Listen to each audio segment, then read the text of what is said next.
I'ma fuck up my life. I'ma fuck up my life. We gon' party all night. She don't care if I die. Hola, ¿qué tal? ¿Cómo están? Buenos días después de una semana que ustedes tuvieron para eh, reorganizarse, hacer las actividades atrasadas. Volvemos a vernos.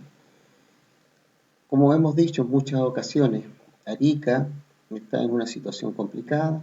Debemos de quedarnos en casa, no debemos de salir, por lo tanto debemos de cuidarnos entre todos. Pues bien, en la clase de hoy vamos a ver el rol de la Iglesia Católica. Recuerde que nosotros estamos hablando del periodo de nuestra historia que se denomina colonia. Hemos visto durante el desarrollo de esta colonia o de este periodo, el primer periodo que nosotros vimos fue la conquista, ¿ya? Que terminó con que se denomina la batalla de Curalaba, y de ahí, ¿no es cierto?, este periodo que es extenso, que abarca más o menos del 1600, termina con la convocación o la convocatoria a la primera Junta de Gobierno el 18 de septiembre de 1810. Por lo tanto, es un periodo bastante extenso. Durante este periodo que hemos hablado de la colonia, hemos visto la sociedad, el rol de la sociedad, cómo se estructuraba nuestra sociedad durante ese periodo, y hoy vamos a hablar qué rol tuvo la Iglesia Católica Apostólica Romana. Entonces, la Iglesia Católica asumió una de las principales tareas de los colonizadores, es decir, la evangelización de los pueblos americanos, e influyó en diversos ámbitos de la sociedad colonial. El actuar de la Iglesia Católica en América estuvo normada por vínculos del patronato. Ya vamos a explicar lo que es el patronato, el cual establecía un conjunto de derechos y deberes entre la Iglesia y la corona española. Estamos hablando, ¿no es cierto?, la Iglesia Católica y la corona española, estamos hablando de los reyes. ¿En qué ámbito se desarrollaran las labores de la Iglesia? ¿En qué ámbito se van a desarrollar estas labores de la Iglesia Católica? También lo vamos a ver. Entonces, primero vamos a ver, como yo les decía, lo que es el patronato. El patronato, bien, tenemos, ¿no es cierto?, la autoridad máxima de la Iglesia Católica Apostólica Romana es el Papa, ¿ya? El Papa. Otorgaba al monarca, o vale decir a los reyes de España, la facultad de organizar la Iglesia americana y recaudar fondos para su mantención. Le permitía cobrar el diezmo e intervenir en el nombramiento de los funcionarios eclesiásticos. Se lo explico de otra manera. ¿Quién debe nombrar o quién debiera nombrar, ¿no es cierto?, todas las autoridades, los obispos, los arzobispos, etcétera, todas las autoridades de la Iglesia Católica debiera ser el Papa, ¿no es cierto? Los recursos que tiene la Iglesia, en esa época a todos se les cobraba el diezmo, el 10% de sus ingresos. Hoy día la Iglesia cobra el 1% y es voluntario, pero en aquella época era obligatorio el 10%. Eso era el diezmo. Que lo debía de cobrar era la Iglesia Católica, ¿ya? Pero todas esas facultades que tenía el Papa, ¿no es cierto?, en el caso de América se lo entregó a los reyes, y ahí entonces viene el concepto de patronato. O sea, ¿quién era la autoridad máxima, ¿no es cierto?, por así decirlo, dentro de la Iglesia Católica en América? No era directamente el Papa, sino que eran los reyes, y a través de los reyes, entonces la Iglesia administraba. Entonces, espero que hayan entendido. Entonces, el monarca, el rey, ¿no es cierto?, se comprometía a hacer efectiva la evangelización de los indígenas de los territorios conquistados y a proteger y a mantener a los funcionarios eclesiásticos. En otras palabras, el Papa le entregaba a los reyes un poder, ¿no es cierto?, para que ellos administraran la Iglesia aquí en América. ¿Qué significa administrar? Nombraba, ¿no es cierto?, el nombramiento de los funcionarios de la Iglesia, cuando hablamos de eclesiásticos, de la Iglesia, y además, ¿no es cierto?, se comprometía principalmente a la evangelización de los indígenas. Y quien cobraba el diezmo ya no era el Papa, sino que eran los reyes. Eso significaba el patronato. Por lo tanto, el jefe, por así decirlo, de la Iglesia en América no era directamente el Papa, sino era a través de los reyes. O sea, los reyes eran quien nombraba funcionarios eclesiásticos, funcionarios de la iglesia. Los reyes eran los que cobraban, bueno, a través de sus funcionarios, los diezmos, etc. Eso significaba el patronato. Y el rey se comprometía entonces a evangelizar a los indígenas. Pues bien, sigamos. Entonces, una de las principales labores de la iglesia en América fue, por lo tanto, la evangelización. Esta fue emprendida por sacerdotes que actuaban de manera más bien individual, en general por medio de la iglesia o capilla, y también por la acción organizada de sacerdotes pertenecientes a distintas órdenes religiosas, entre ellos los agustinos, los franciscanos, los dominicos, los mercedarios y jesuitas.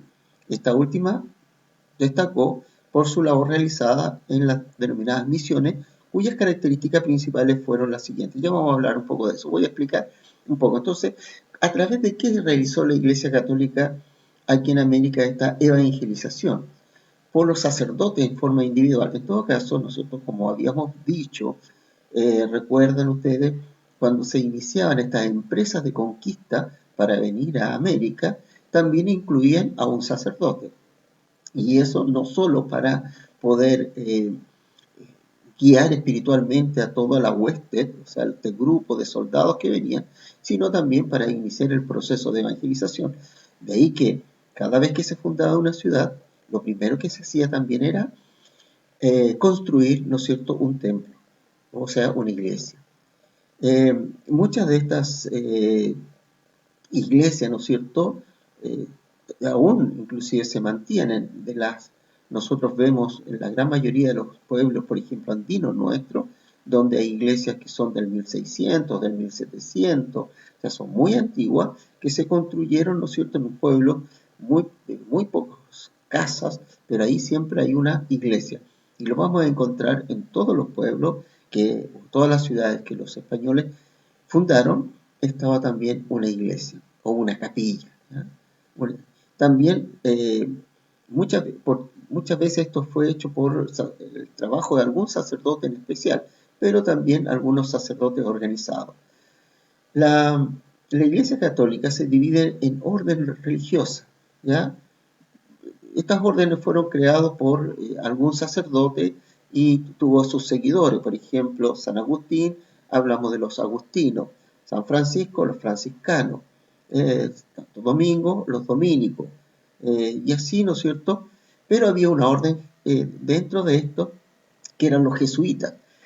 A diferencia de las otras órdenes religiosas que estaban bajo el control del patronato, vale decir, del rey, los jesuitas no dependían del rey de España, sino que ellos dependían directamente del Papa. O sea, todas las órdenes religiosas, toda la iglesia en sí dependía de los reyes, excepto los jesuitas, que dependían directamente del Papa. Por lo tanto, esta orden se va a destacar por una labor realizada en las denominadas misiones. Ellos van a realizar una serie de misiones. Se van a destacar, por ejemplo, lo que hoy día conocemos como Paraguay, y en otros lugares también de América. Se van a destacar, ¿no es cierto?, esta orden religiosa de los jesuitas, porque se ubicaban generalmente, vamos a ver, ¿no es cierto?, lo que dice ahí, se ubicaban generalmente en zonas alejadas de los centros urbanos, ¿ya? O sea, ellos no se van a ir a instalar a una digamos, ciudad, sino generalmente en los sectores más alejados, los sectores más rurales, en el contacto básicamente con los indígenas. Los misioneros jesuitas conformaron haciendas de alto nivel de productividad agrícola. ¿Qué son las haciendas? La hacienda es un gran territorio donde se desarrollaba el cultivo de plantas, pero también la crianza de animales. Por eso es una hacienda. O sea, hay elementos, ¿no es cierto?, tanto agrícolas como ganaderos. Y los jesuitas, ellos tuvieron estas haciendas muy grandes, donde se desarrolló además digamos, algunas construcciones, cosas que aquí o algunas fábricas, cosas que aquí en América no se hacían. Ellos lo pudieron hacer al interior de estas haciendas. E inclusive les trajeron artesanos desde Europa para poder trabajar en estas haciendas. ¿Ya? Y ellos tuvieron una gran productividad agrícola, por lo tanto, porque ellos hicieron construcciones de canales, de riego, permitiendo, ¿no es cierto?, una alta productividad. Ellos, por ello, ¿no es cierto?, empezaron a tener muchos recursos económicos. O sea, no solo van a ser una ayuda para la evangelización, sino que posteriormente ellos también se van a transformar en una especie de banco donde prestaban recursos y dinero para aquellos personas, principalmente gente que quería hacer negocio, y ellos prestaban estos dineros. Pero también ellos van a construir colegios, entonces ellos se van a dedicar mucho también a lo que es la enseñanza. Considerar la enseñanza del trabajo y del idioma español como parte de la evangelización. En otras palabras, le enseñaron a los indígenas a trabajar, le enseñaron el idioma español, pero también ellos, a diferencia de otros, ellos construyeron algunas escuelas en los territorios indígenas. Por lo tanto, la labor de los jesuitas va a ser muy importante durante el periodo de la colonia. Les recuerdo también un paréntesis que el actual papa es jesuita. Veamos la otra diapositiva, ¿no es cierto? Aquí vemos una imagen, Navidad de Crescio, 1670, 1680, serie de la vida de San Francisco, taller de Basilio Santa Cruz. Eso es una pintura. Lo que está tratando de decir, ¿no es cierto?, es que los sacerdotes, ellos enseñaron, e inclusive se llama la escuela cusqueña aquí en América, del arte de pintar, y se lo enseñan también a los indígenas.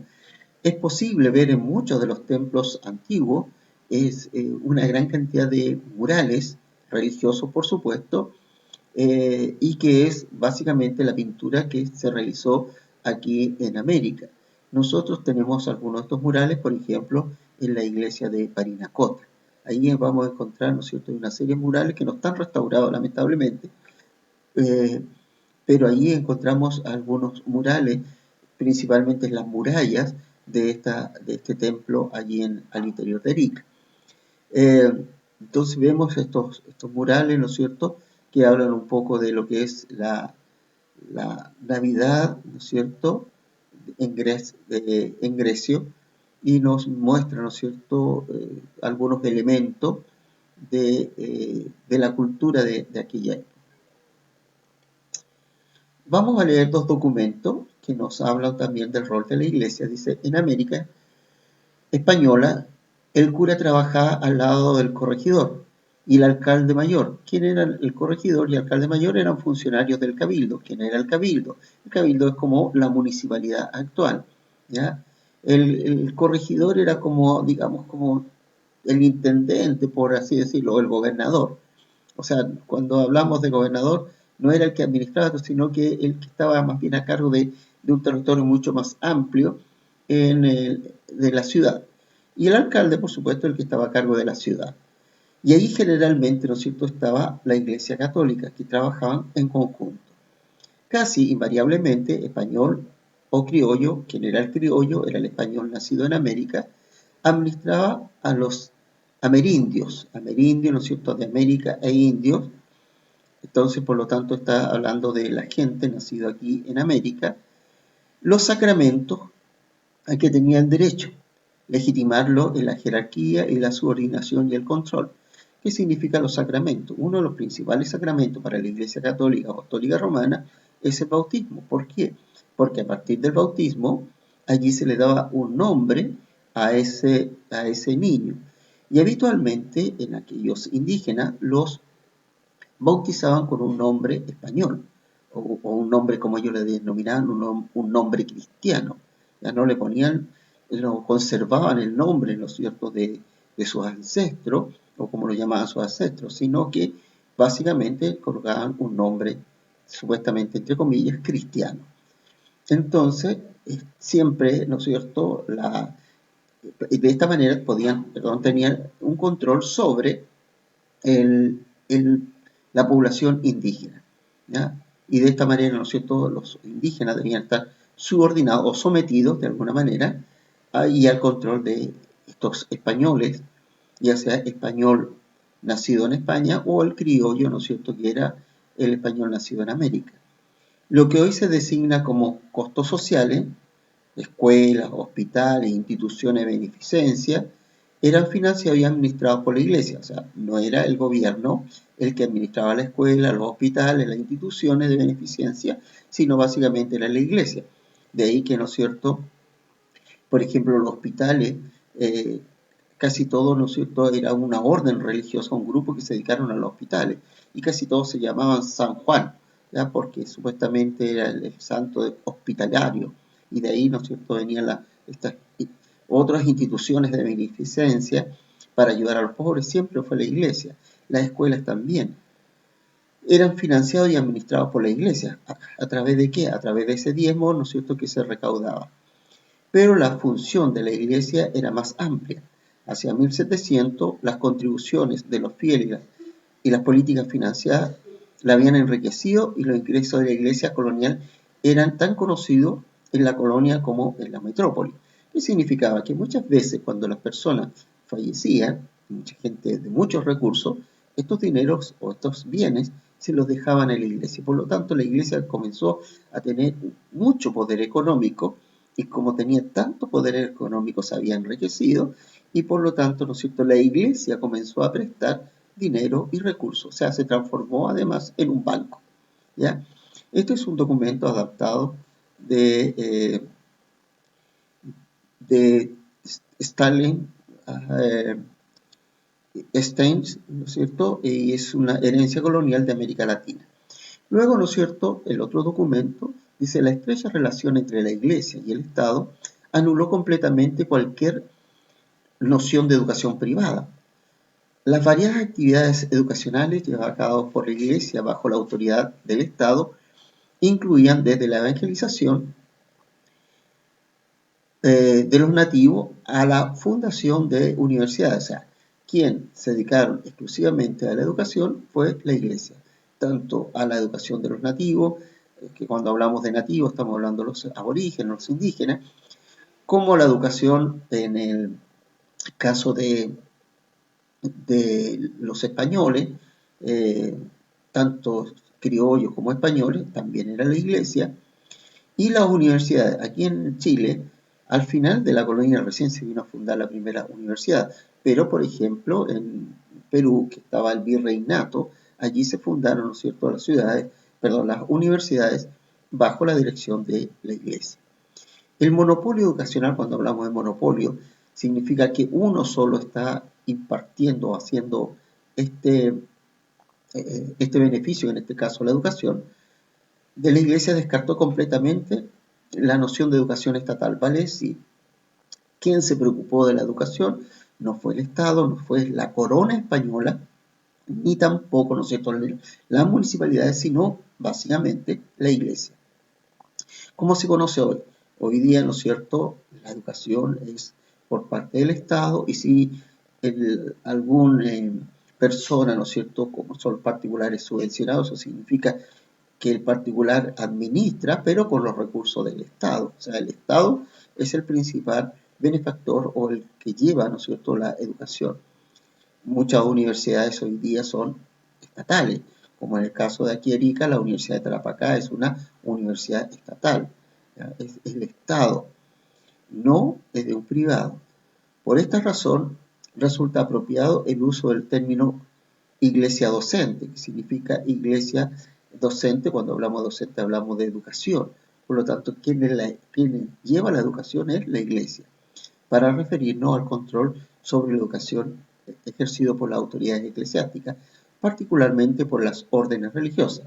Las órdenes religiosas se preocuparon, ¿no es cierto?, entre otras cosas, de la educación. También es un texto adaptado de Aedo Rismond, ¿no es cierto?, que habla acerca de la educación en nuestro país. Aquí vemos, ¿no es cierto?, un sacramento, yo le decía el sacramento del bautismo, ¿no es cierto?, un sacerdote español bautizando a un indígena, y esto, recuerden lo que yo les decía, cada vez que, o sea, ¿por qué eran bautizados? Porque a partir de eso pasaban a ser personas y a partir de ese momento recibían un nombre. No existía en esa época el registro civil, por lo tanto, para saber cuántas personas eran a través del bautismo que se hacía en la Iglesia Católica Apostólica Romana, y ellos llevaban entonces un control y ellos llevaban un registro de todos los que bautizaban. Pues bien, ¿qué es lo que van a hacer? Si ustedes se fijan, la clase no es muy larga. ¿Qué van a hacer? Van a responder estas tres consultas. Yo solo 1, 2 y 4, la 3 la borramos. Solo van a hacer estas 4 consultas que están ahí. ¿Qué van a responder?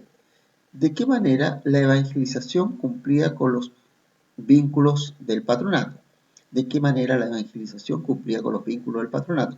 Recuerden que el patronato era cuando el Papa, ¿no es cierto?, le entrega al rey o el rey de España, ¿no es cierto?, el control sobre la iglesia aquí en América.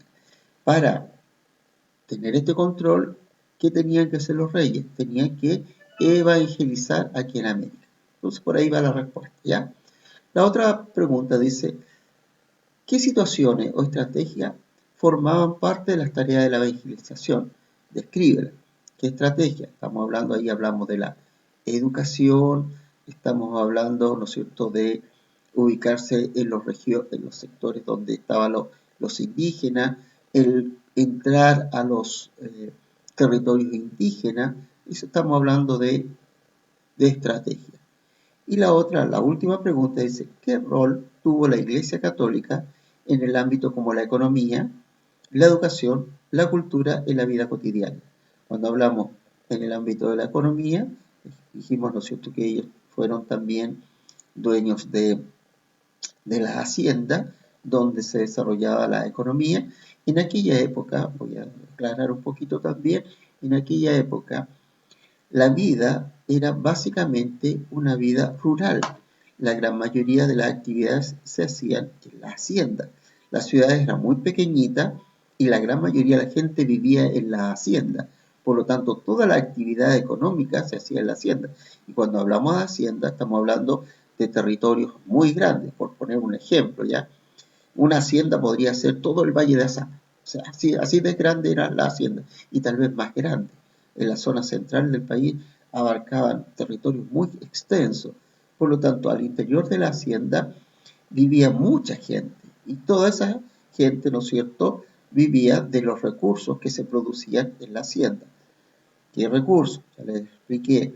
Ahí toda la actividad agrícola, pero también la actividad ganadera. En la educación, estamos hablando, ¿no es cierto?, que ¿quién se preocupó de la educación? No era el Estado. Y en el ámbito cultural, ¿no es cierto?, hablamos de lo que ocurría, ¿no es cierto?, en la pintura. Estamos hablando, ¿no es cierto?, de la cultura.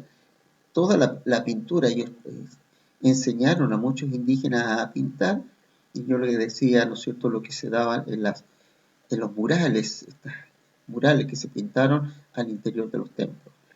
Y en la vida cotidiana, bueno, la vida cotidiana era en el día a día, todos tenían que ser católicos, apostólicos romanos, no podían profesar otra religión, era la obligación de bautizarse, etc. Es por ahí van las respuestas que ustedes deben dar.